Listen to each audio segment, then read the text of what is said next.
Richard adalah pria yang hidupnya terlihat sempurna di permukaan. Di usia 40, ia menjabat sebagai general manager di sebuah perusahaan multinasional yang mapan di Jakarta. Penghasilannya tinggi, mobilnya mewah, rumahnya besar di kawasan elit, dan ia memiliki dua anak yang cerdas serta istri yang setia mendampinginya sejak awal karirnya masih merangkak. Orang-orang menyebut hidupnya sukses. Namun, kesuksesan seringkali datang dengan celah-celah yang tak terlihat dari luar, dan celah itu pelan-pelan menganga di dalam diri Richard. Beberapa bulan belakangan, Richard merasa kosong. Rutinitas rumah tangga yang monoton, pernikahan yang hambar, dan tekanan pekerjaan yang terus menumpuk membuatnya mudah lelah secara emosional.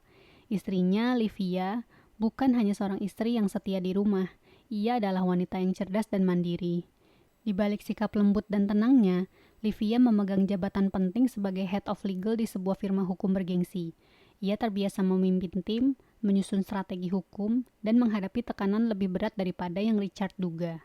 Namun di rumah, Livia selalu memilih untuk menempatkan keluarganya di atas segalanya. Ia tidak pernah mengedepankan jabatan atau penghasilannya karena ia percaya rumah adalah tempat pulang, bukan tempat bersaing. Di rumah, Livia lebih sering bicara tentang rapor anak-anak, uang sekolah, atau tagihan listrik yang naik. Bukan salah Livia, mereka berdua hanya terjebak dalam peran masing-masing. Lalu datanglah Helen, anak buah baru di tim marketing. Usianya 25 tahun, energik, cerdas, dan punya cara bicara yang lembut namun percaya diri. Helen sering bertanya, sering berdiskusi, dan yang membuat Richard merasa dilihat kembali, sering memujinya. Pak Richard itu visioner banget ya, saya jadi banyak belajar, katanya suatu siang saat mereka selesai meeting kecil. Awalnya Richard tidak berpikir apa-apa, tapi lama-lama ia mulai memperhatikan lebih. Bagaimana Helen tertawa, bagaimana rambutnya jatuh di pundak, bagaimana matanya berbinar saat bicara soal strateginya meningkatkan penjualan. Richard seperti menemukan kembali sisi dirinya yang dulu muda, penuh gairah, penuh tantangan. Dan yang paling berbahaya, ia merasa egonya diberi makan. Perasaan itu berkembang perlahan. Makan siang berdua atas nama meeting dengan klien, hingga obrolan di WA yang awalnya soal kerja bergeser jadi candaan. Lalu hingga suatu hari, Richard meminta sekretarisnya membuatkan jadwal pergi dinas keluar kota dan mengutus Helen untuk pergi dengannya. Di luar kota setelah mereka meeting, seharusnya agenda bisa selesai dalam 1 hari. Namun tentu saja ini sudah direncanakan Richard untuk membuat agenda menjadi 3 hari 2 malam. Di saat makan malam, Richard menyiapkan candlelight dinner romantis di hotel tempat mereka menginap agar ia bisa mengajak Helen untuk lanjut ke step berikutnya. Helen yang menerima hadiah mahal di malam hari itu dari Richard, terbawa suasana dan menyetujui untuk melanjutkan hubungan mereka, walau Helen tahu Richard sudah berkeluarga. Hubungan mereka berjalan mulus selama beberapa bulan, tanpa dicurigai siapapun karena mereka pandai berpura-pura profesional di tempat kerja. Helen juga sering mendapat transferan uang dari Richard serta hadiah-hadiah mahal yang selalu ia inginkan sampai membuat teman-temannya iri. Richard bahkan menyewakan apartemen untuk Helen agar mereka bisa leluasa bertemu. Di rumah, Livia mulai merasakan perubahan. Richard jadi sering lembur, lebih banyak bermain ponsel, dan makin jarang menyentuhnya. Tapi Livia bukan tipe yang suka mencurigai. Ia hanya diam, menunggu, berharap semuanya akan kembali seperti dulu. Hingga suatu hari, saat Richard mandi, Livia tak sengaja membaca pesan di ponsel Richard yang lupa dikunci. Livia tak pernah punya kebiasaan membuka ponsel suaminya. Tapi malam itu, entah karena firasat yang selama ini ia abaikan, ia membuka layar dan melihat notifikasi dari nama yang terasa asing, Helen Marketing. Pesan terakhir berbunyi, "Mas, aku kangen trip Bali kemarin deh, gara-gara lihat foto kita waktu sunset." Jantung Livia berdebar. Ia membuka chat itu dan menemukan puluhan foto. Richard dan Helen sedang tersenyum di tepi pantai, bersandar mesra di balkon villa, berpelukan saat matahari terbenam. Tak ada satupun urusan pekerjaan yang terlihat di situ. Semua itu adalah murni perselingkuhan. Tangannya dingin, ia hampir tidak bisa bernafas. Dunia yang selama ini ia perjuangkan hancur dalam hitungan detik. Walaupun tidak bisa melihat seluruh pesan karena sudah dihapus, Livia sangat yakin mereka berselingkuh. Namun, alih-alih marah, Livia mencoba untuk tetap berpikir jernih dan mengumpulkan informasi lebih. Selama beberapa hari, dengan hati yang hancur dan tangisan yang sulit berhenti, Livia sebisa mungkin mengumpulkan semua informasi terkait hubungan Richard dengan Helen. Dari foto-foto yang ia kumpulkan, dari pesan terhapus yang ia pulihkan, dan dari bukti transaksi keuangan selama beberapa bulan. Setelah semua bukti terkumpul, Livia mengajak Richard berbicara berdua. Dengan secangkir kopi di tangan dan nada yang tenang, Livia mulai berbicara. Aku tahu tentang Bali, aku tahu tentang Helen. Aku sudah cukup diam dan berasumsi. Tapi sekarang aku mau kamu jujur. Sudah berapa lama ini terjadi? Richard yang selama ini merasa aman, sangat terkejut mendengar Livia mengatakan itu. Richard yang panik sempat berbohong.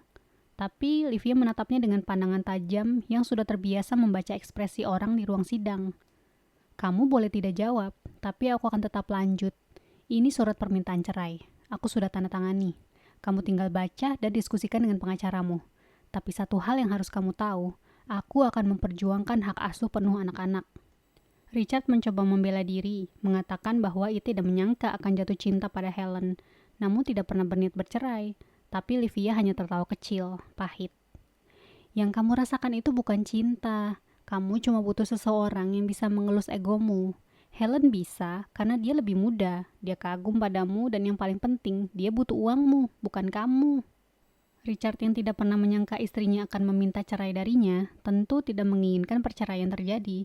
Ia tidak ingin keluarganya hancur. Namun, Livia yang sudah terlanjur mengetahui semuanya, tidak bisa lagi mempercayai Richard. Livia kini tidak tahu yang mana Richard yang asli. Richard yang seorang ayah dan suami yang baik di rumah, atau seorang pria usia 40 tahun yang mengencani gadis usia 25 tahun di luar. Richard menangis meminta maaf pada Livia, berjanji akan mengakhiri hubungannya dengan Helen dan tidak akan mengulanginya. Selama belasan tahun pernikahan kita, aku selalu berusaha menjadi suami yang baik, ayah yang baik bagi anak-anak. Kamu tidak ingat? Kenapa harus sampai cerai? Kenapa kamu tega hancurin mental anak-anak?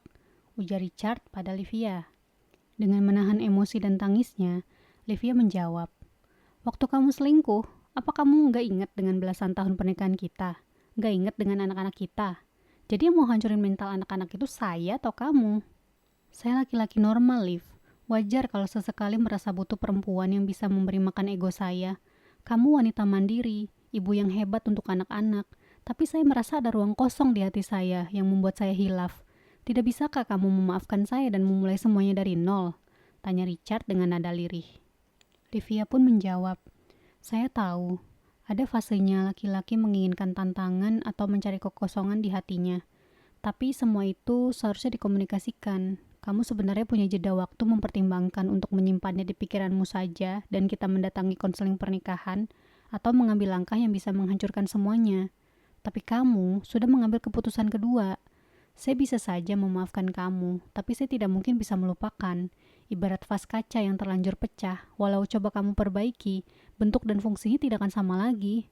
Ketika diisi air, tetap akan bocor dan rusak.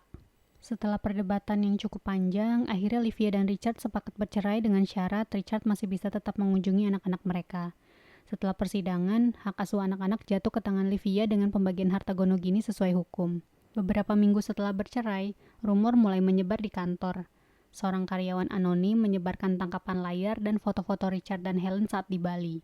Tidak butuh waktu lama hingga berita itu sampai ke telinga petinggi perusahaan.